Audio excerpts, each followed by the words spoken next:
Peor aún era la política, si es que puede aplicársele tal nombre, tanto como del hígado o del colon. Muchos huéspedes sufrían de esta dolencia en múltiples formas, agudas o benignas, patentes o larvadas. Cada vez que en Caracas se rumoreaban inminentes cambios, los cuales podían ser de gobierno o gabinete o estadales, llegaba del interior en viaje expreso el doctor Segovia, quien estaba dominado por el ansia profunda de esos cambios, a cualquier nivel que se anunciaran, y que a mí, en particular, solía hacerme víctima de sus interminables análisis de la situación política. ¿Cómo encontró la atmósfera? Le preguntaba yo a Segovia a la hora del desayuno, cuando ya él había devorado todos los periódicos, además de los huevos fritos, y había hablado varias veces por teléfono sobre los más candentes asuntos de la hora. Y él entonces empezaba, aunque sin descuidar por eso la cuajada o la mantequilla. Anoche mismo hablé con un hombre importante, sumamente importante, y puedo decir que Segovia podía extenderse ininterrumpidamente sobre el menor tema político de actualidad, sin dar muestras de cansancio ni agotamiento. Y su principal preocupación consistía en tratar con esos hombres importantes, políticamente importantes, sumamente importantes, y en mantenerse en relación con ellos y recibir sus confidencias y pronósticos. Cuando no había podido hablar con ningún hombre de esos, el brillo de sus ojos se apagaba. La vida huía de su cuerpo y de su espíritu. O bien los anhelados cambios no tenían efecto y él regresaba a las 4 o 5 días al interior, con las esperanzas marchitas, aunque prontas a reverdecer al menor signo. Fue siempre un enigma para mí cómo podían llegar a conocimiento de Segovia con tan increíble rapidez y tan automática regularidad, como si dispusiera de un aparato muy sensible que registrara el fenómeno, hasta insignificantes comentarios que apenas sí circulaban en Caracas en restringidos grupos. Manzanares, en cambio, desdeñaba tanto la política como la baraja.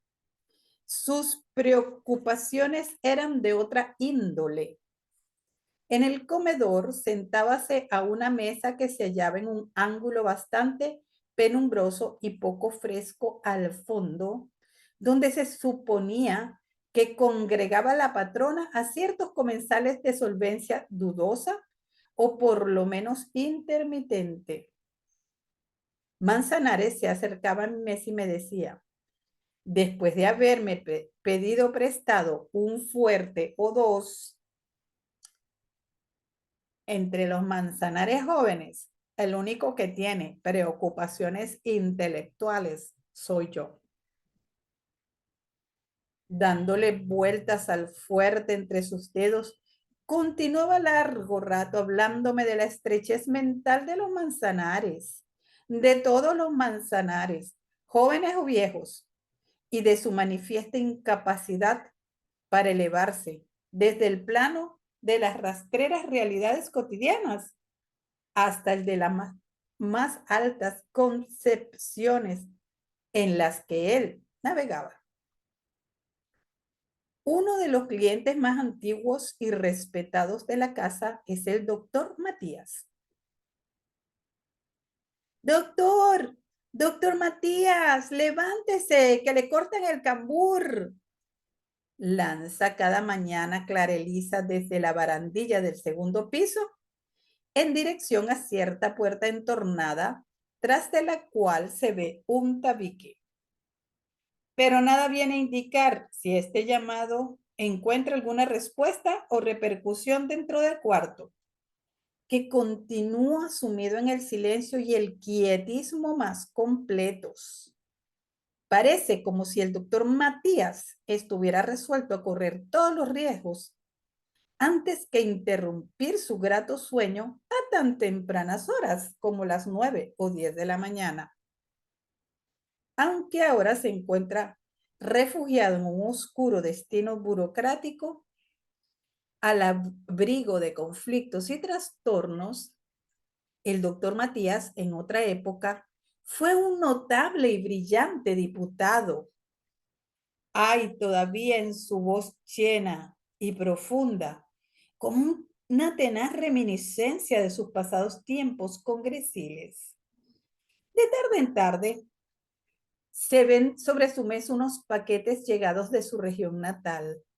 De ellos van saliendo blancos quesos, oscuros panecillos, otras cosas aún que come él con fruición y lentitud, sacándolas de entre los papeles, cabullas y hojas secas en que vienen envueltas.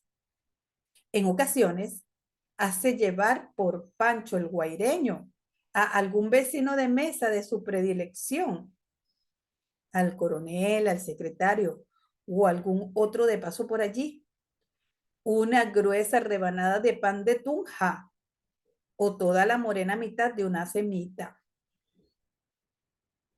En el destino de gran número de huéspedes de la tuna, como se ve, influía o había influido antes decisivamente la política.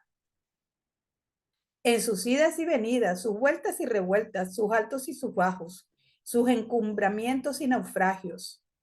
Señoreaba ella como todopoderosa deidad que todo nos lo da o todo nos lo quita al darnos o quitarnos sus favores.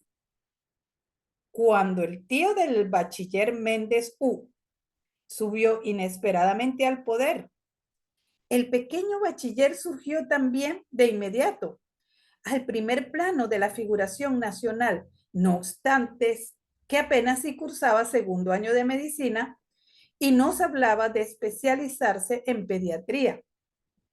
La política se apoderó de él como de un trapo. Se lo llevó en sus giros como un torbellino. En el espacio de corto tiempo, desempeñó altos cargos públicos, dirigió movimientos políticos sociales, emitió nuevas tonalidades de voz y de aquella mesa de huéspedes dudosos o algo así, pasó de un salto solo y triunfal a una de nuestras honoríficas mesas especiales, ventajosamente puesta en sitio aireado y muy bien arreglada y mejor servida.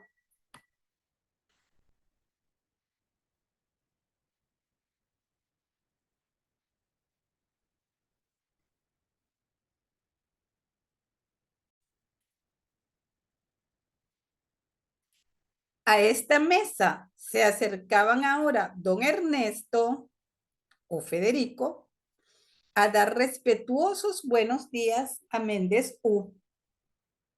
Estos buenos días y buenas noches eran tanto más cordiales y expresivos cuanto que ellos mismos lo acosaban poco antes con sus cuentas quincenas. A esta mesa acudía ahora Manzanares a lamentarse de la estrechez mental de todos los Manzanares habidos y por haber. Allí iban de preferencia las rebanadas de queso o de acemita del doctor Matías. Allí venía Pastor Segovia a comulgar devotamente, apenas le bajaban la valija del automóvil en que llegaba.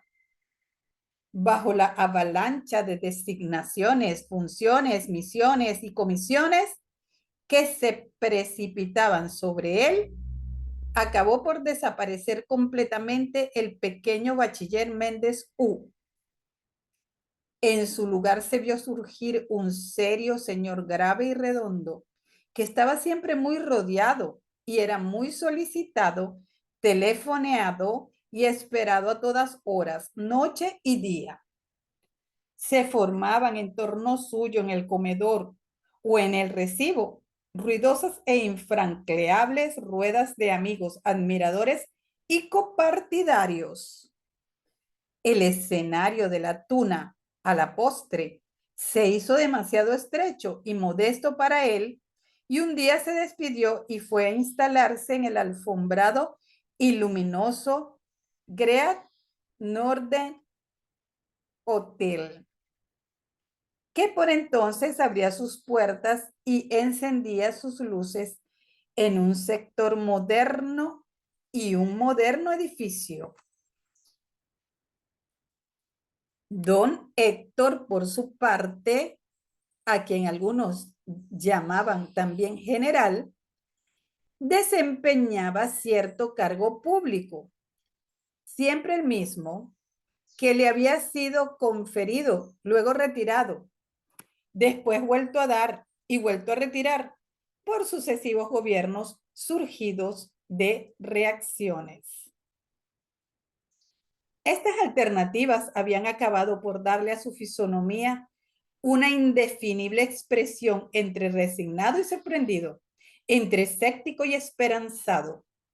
Era ya mayor, pero algo juvenil había aún en su aspecto y ademanes. Tenía corteses modales y lo trastornaban las mujeres. Según los vientos que soplaran, don Héctor entregaba o recibía el cargo con igual serenidad y luego ponía su tren de vida a nivel de las nuevas circunstancias.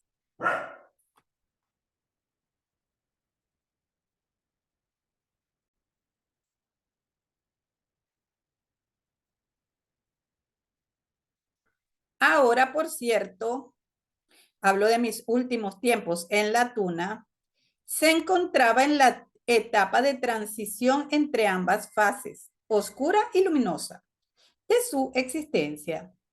Una faja oscura concluía y otra esplendorosa despuntaba. Su puesto le iba a ser devuelto de un momento a otro, por tercera o cuarta vez en pocos años, y ya tomaba él alegremente sus disposiciones para el caso. Ya estaba planeando trasladarse desde su refugio en la azotea, en donde eran frías las noches y demasiado caliente el mediodía, a su vieja y confortable habitación del primer piso. Ya reaparecían sobre su mesa potes y enlatados y otras múltiples cosillas y especialidades, y una que otra botella de tinto o transparente vino.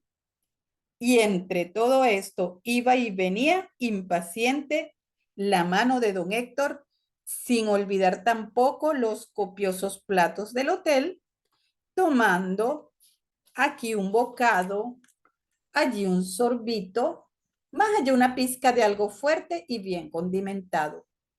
Y así, siguiendo esta pendiente, acababa don Héctor por sentirse cada vez mejor, mucho mejor, en sus temporadas de forzado discurrir entre los venados y las gallinas, que en las temporadas de holgura y abundancia que ahora estaban volviendo a vislumbrarse.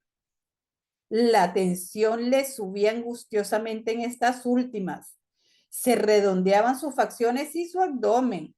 La respiración se le oprimía. El pobre corazón se bamboleaba y don Héctor, en su esplendor recuperado, tenía que volver a reducirse al mismo régimen de los días de austeridad y estrecheces. Pero aún así no se daba por vencido. Le quedaba entonces todavía el consuelo de bien vestir y vestía coquetamente. Una dama llegaba y don Héctor ya corría a su encuentro, presuroso. Era precisamente aquella del cantarino acento ingenuo que le era dicta en toda emergencia y circunstancia, adversa o bonancible. Aunque él, por su lado, enamoraba lo mismo a Clarelisa que a cualquier otra, y procuraba trabar conocimiento con cuanta mujer, bonita o fea, madura o joven, acompañada o sola, viniera a hospedarse en el hotel o simplemente de visita.